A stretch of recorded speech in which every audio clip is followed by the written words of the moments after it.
নমস্কার বন্ধুরা, মুন্নির পাকশালাতে সবাইকে স্বাগত। আজকে ইলিশ মাছের একটি অতি সুস্বাদু এবং অতি সাধারণ রেসিপি শেয়ার করব, যেটা কম বেশি সব বাড়িতেই রান্না হয়, কিন্তু আমি শেয়ার করব যে আমি কিভাবে এই কালো জিরে কাঁচা লঙ্কা দিয়ে ইলিশ মাছের তেল ঝাল রান্না করি। আসুন তাহলে ভিডিওটা দেখে নেওয়া যাক। এই ইলিশ মাছের তেল ঝাল গরম গরম ভাতের সাথে এতটাই সুস্বাদু লাগে যে এই একটা পদেই প্লেটের সমস্ত ভাত শেষ হয়ে যাবে। আমি এখানে 6 পিস টাটকা ইলিশ মাছ নিয়েছি, আর মাছগুলোকে আমি 1 ঘন্টা আগে থেকে নুন মাখিয়ে রেখেছিলাম, যাতে করে মাছের মধ্যে একটু নুনটা ঢুকে যায়। এবারে এর মধ্যে অল্প করে হলুদ দিয়ে খুব ভালো করে মেখে নিতে হবে। ইলিশ মাছের যে কোনো প্রিপারেশান রান্না করবার আগে অন্তত 1 ঘন্টা বা 2 ঘন্টা যদি নুন মাখিয়ে রাখা যায়, তাহলে কিন্তু মাছের টেস্ট খুব ভালো হয়, মানে মাছের মধ্যে নুনটা ঠিকঠাক ঢুকে যায়।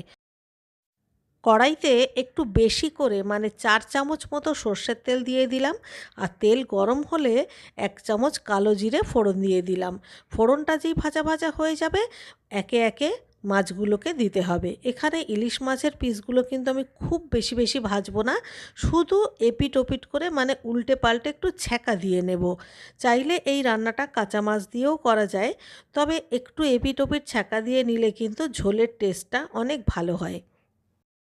প্রথম ব্যাচের মাছগুলো ভাজা হয়ে গেছে, মানে সাতলানো হয়ে গেছে, এগুলোকে আমি সাবধানে তুলে নিলাম। এই একইভাবে বাকি যে মাছগুলো রয়েছে সেগুলোকেও একেবারে উল্টে পাল্টে ছ্যাঁকা দিয়ে তুলে নেব।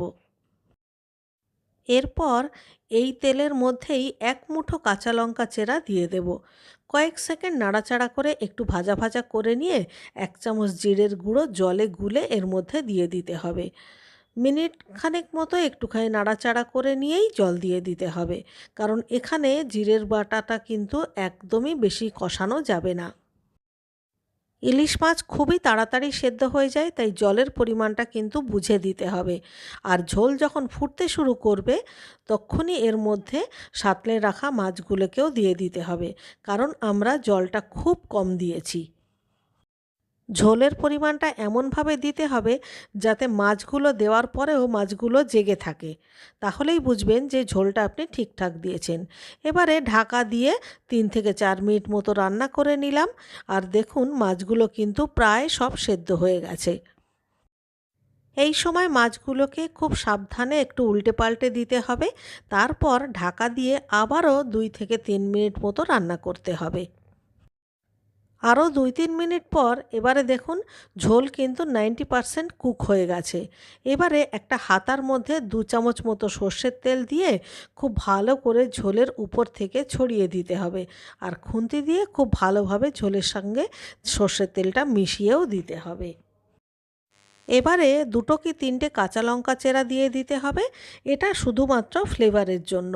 1 মিনিট মতো জাল করেই গ্যাস বন্ধ করে ঢাকা দিয়ে 2 মিনিট রেখে দিতে হবে। রেসিপিটা ভালো লাগলে লাইক করবেন এবং কমেন্ট করে আমাকে জানাবেন।